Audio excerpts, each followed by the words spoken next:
하나님의 말씀 시편 91편 1절에서 16절의 말씀입니다. 시편 91편 1절에서 16절의 말씀 한 목소리로 같이 읽도록 하겠습니다. 시편 91편 1절에서 16절입니다. 시작. 지존자의 은밀한 곳에 거주하며 전능자의 그늘 아래에 사는 자여, 나는 여호와를 향하여 말하기를 그는 나의 피난처요 나의 요새요 내가 의뢰하는 하나님이라 하리니, 이는 그가 너를 새 사냥꾼의 올무에서와 심한 전염병에서 건지실 것이미로다. 그가 너를 그의 깃으로 덮으시리니 내가 그의 날개 아래에 피하리로다. 그의 진실함은 방패와 손방패가 되시나니, 너는 밤에 찾아오는 공포와 낮에 날아드는 화살과 어두울 때 퍼지는 전염병과 밝을 때 닥쳐오는 재앙을 두려워하지 아니하리로다. 1000명이 내 왼쪽에서 10,000명이 내 오른쪽에서 엎드러지나 이 재앙이 내게 가까이 하지 못하리로다. 오직 너는 똑똑히 보리니 악인들의 보응을 내가 보리로다. 내가 말하기를 여호와는 나의 피난처시라 하고 지존자를 너의 거처로 삼았으므로 화가 내게 미치지 못하며 재앙이 네 장막에 가까이 오지 못하리니, 그가 너를 위하여 그의 천사들을 명령하사 내 모든 곁에서 너를 지키게 하심이라. 그들이 그들의 손으로 너를 붙들어 발이 돌에 부딪히지 아니하게 하리로다. 내가 사자와 독사를 밟으며 젊은 사자와 뱀을 발로 누리리로다. 하나님이 이르시되 그가 나를 사랑한즉 내가 그를 건지리라. 그가 내 이름을 안즉 내가 그를 높이리라. 그가 내게 간구하리니 내가 그에게 응답하리라. 그들이 환난 당할 때 내가 그와 함께하여 그를 건지고 영화롭게 하리라. 내가 그를 장수하게 함으로 그를 만족하게 하며 나의 구원을 그에게 보이리라 하시도다. 아멘. 오늘 말씀의 제목은 전능자의 그늘 아래 거하는 자라는 제목으로 말씀을 나눕니다. 오늘 91편의 이 시는 지존자를 거처로 삼는 자들이 누릴 복락에 대하여서 얘기하고 있습니다. 그 복락이라는 것은 보호와 안전과 평화를 노래하고 있죠. 그런 어떻게 보면 지혜시적 성격이 강한 찬양시가 오늘 91편의 시입니다. 시인은 본시에서 지존자, 전능자 이렇게 하면서 하나님을 부르면서 그 하나님의 그늘에 거하여서 하나님을 의지하는 자가 어떤 어려움 가운데서도 하나님의 그 보호의 손길이 떠나지 않고 그로 인해서 안전과 평화를 누리게 됨을 감정이 매우 고조된 가운데 노래하고 있습니다. 자, 1절 먼저 읽어보겠습니다. 시작. 지존자의 은밀한 곳에 거주하며 전능자의 그늘 아래에 사는 자여. 자, 여기서 지존자라는 게 무슨 뜻이겠습니까? 지극히 높으신 하나님, 그런 뜻이에요. 지극히 높으신 하나님. 그러니까 그분이 임재의 처소로 삼으신 곳이 어디냐? 바로 지성소라는 얘기입니다. 지성소. 은밀한 곳. 여기는 바로 지성소를 가리키는 겁니다. 그러면서 동시에 그렇게 높으시고 거룩하신 하나님께서 임재하시겠다, 또 그 이름을 두시겠다 약속하신 그 처소, 그 처소를 가리키는 거죠. 여기에는 그곳이 지극히 거룩할 뿐만 아니라 어떤 마음이냐, 얼마나 고마운 것인가라는 어떤 그런 의미가 담겨 있습니다. 그래서 이 거주한 자라는 것은 그곳의 터전을 이렇게 잡고 살아가는 어떤 제사장이나 레위인만을 가리키는 게 아니라 그 하나님의 향한 그 고마운 뜻을 아는 사람, 그러니까 하나님이 너무나도 고맙고 감사해서 성소를 가까이 하는 사람, 하나님을 가까이 하는 사람, 이제 그런 사람을 얘기하는 겁니다. 그런 사람을 거주하는 자라고 표현하고 있는 거예요. 그러니까 하나님을 그리워하는 사람, 그렇게 그리워하는 사람을 이제 전능자의 그늘 아래 사는 자 이렇게 표현하고 있어요. 전능자의 그늘 아래 사는 자. 이 그늘이라는 건 뭐겠습니까? 하나님의 그 그늘이라는 건 절대적인 지배, 보호막이 되는 권세, 이걸 의미하는 거거든요. 그러니까 하나님이 지극히 높기만 한 뿐만 아니라 하나님이 못하실 분이 없는 전능하신 분인데, 그 하나님을 우리가 가까이 하고 정말 그분을 멀리하면 죽을 것처럼 정말 하나님께 그렇게 다가가는 가까이 하는 그 사람을 하나님이 어떻게 하시겠다고요? 알뜰살뜰하게 하나님이 사랑해 주시고 보호해 주시고 지켜 주시겠다. 지금 그 이야기를 하고 있는 것입니다.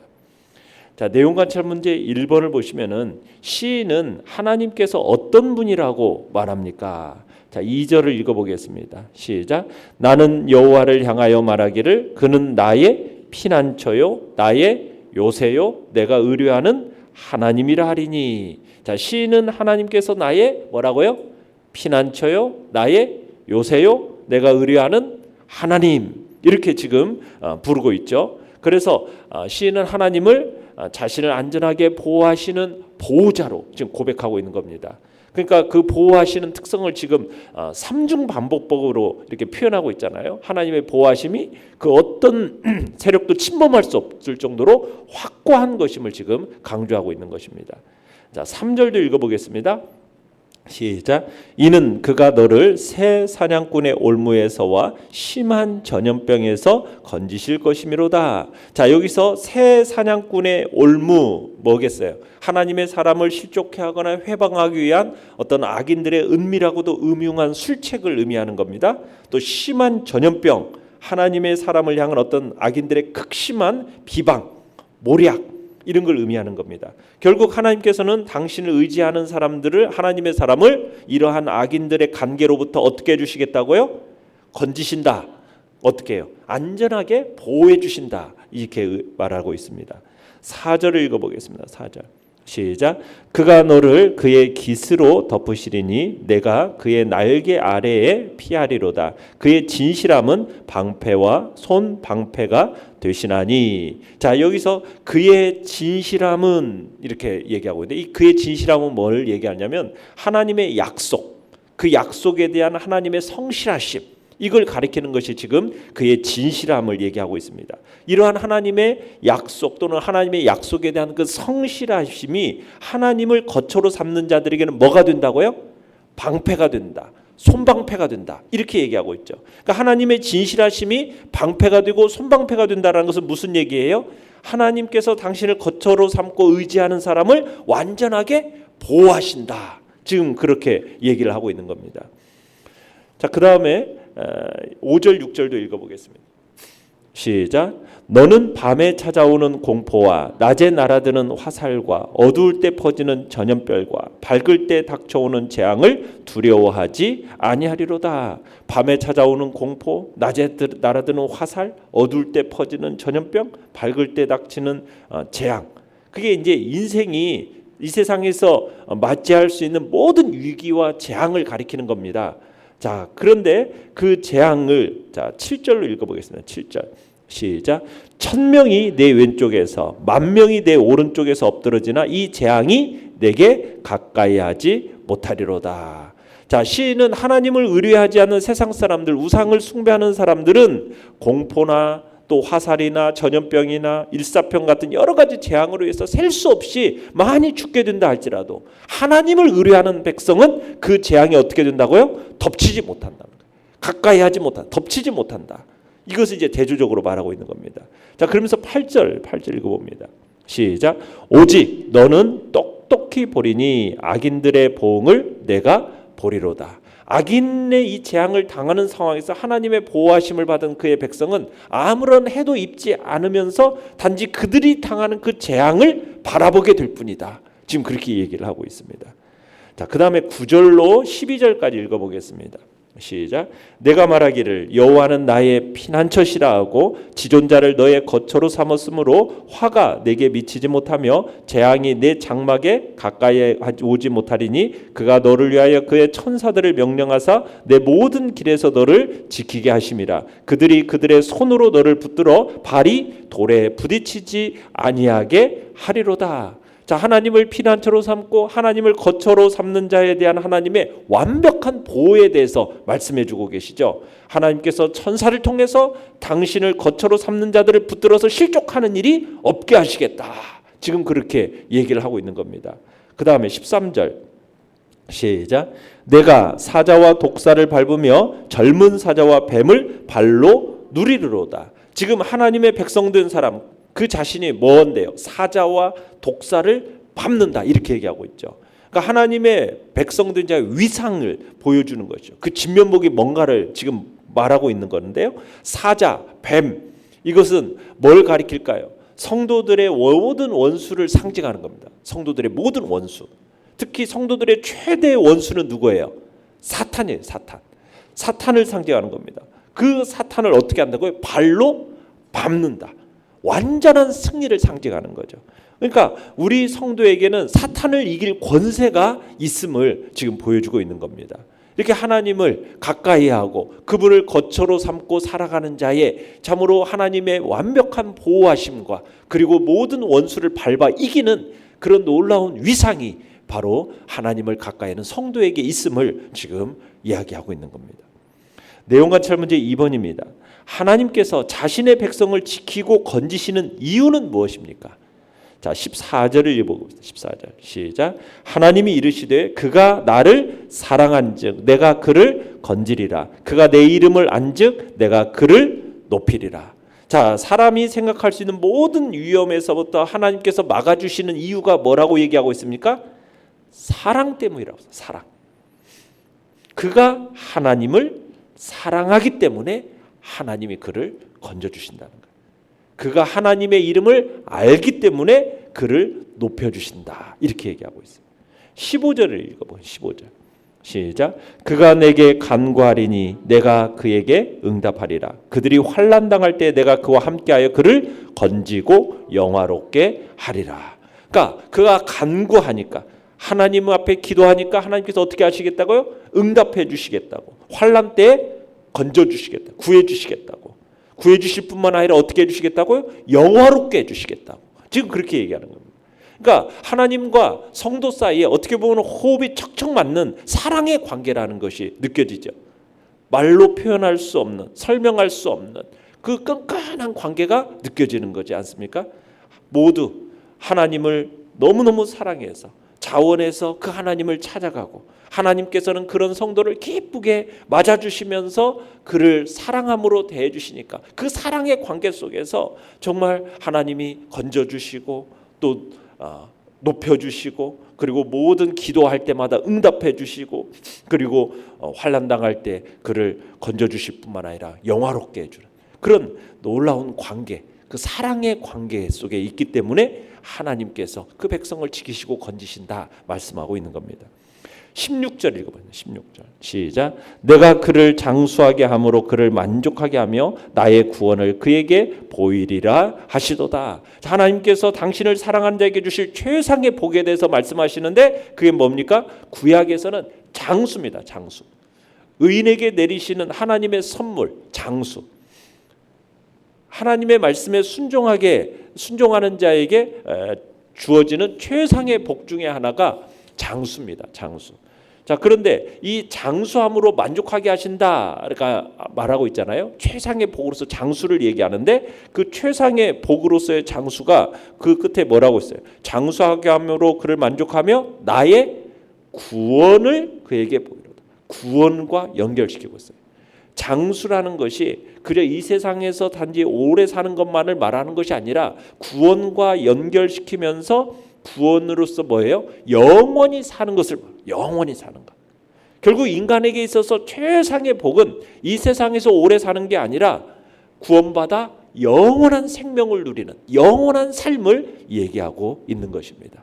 바로 하나님을 가까이 하는 자, 하나님을 사랑하는 자에게 주어지는 놀라운 복, 구원, 영생에 대한 이야기를 하고 있는 것이죠. 자, 연구와 묵상 문제 3번입니다. 시인이 이렇게 확신하는 이유는 무엇입니까? 그것은 자신이 하나님을 사랑하고 하나님의 말씀을 지켰더니 하나님께서 정말 그 약속대로 자신을 모든 위험에서 보호해 주셨음을 경험했기 때문에 확신하고 있는 거예요. 정말 자신이 진짜 경험을 한 거예요.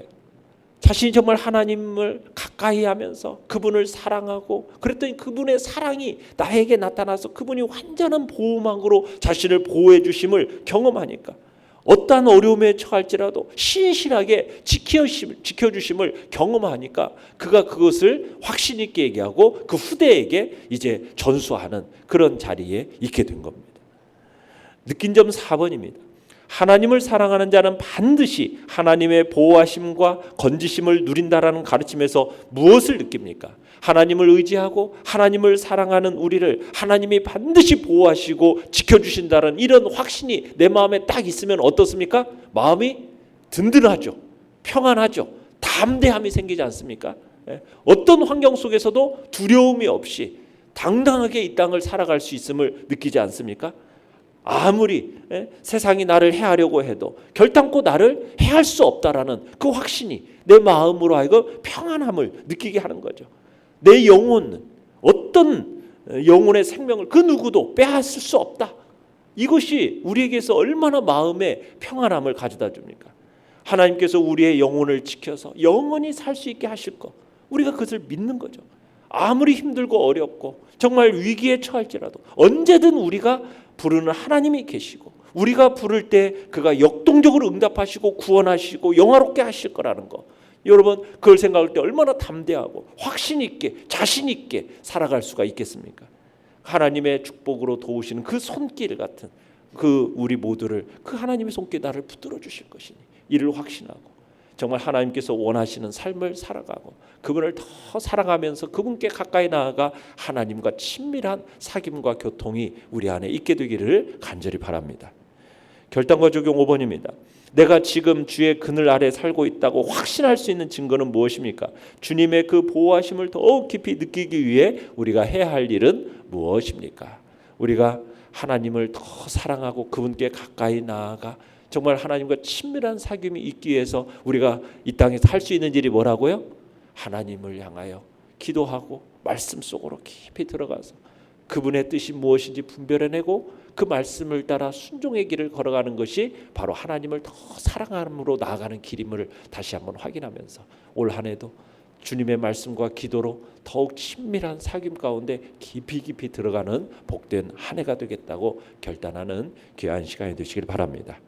오늘의 기도 같이 읽겠습니다. 시작. 오늘도 전능자의 그늘 아래에서 하나님의 보호하심과 건지심을 경험하게 하소서. 아멘. 말씀을 생각하며 기도하시고요. 연약한 우리의 지체들을 위해서 기도해 주시기 바랍니다.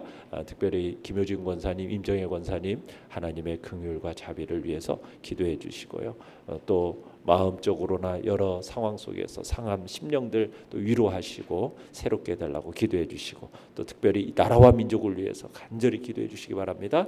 주님, 이렇게 혼란스럽고 참으로 밖에서 해외에서 볼 때는 무정부 상태로 이 나라가 너무나도 참으로 지금 어지러운 상태에 있다라고 지금은 세계는 우리를 바라보고 있습니다. 하나님 속히 안정되어질 수 있도록 이 땅을 긍휼히 여겨달라고 간절히 기도해 주시기 바랍니다. 그리고 사고당한 그들의 마음을 또한 위로해 달라고도 기도해 주시기 바랍니다. 주여, 우리 세 번 부르짖으며 나아갑니다. 주여, 주여.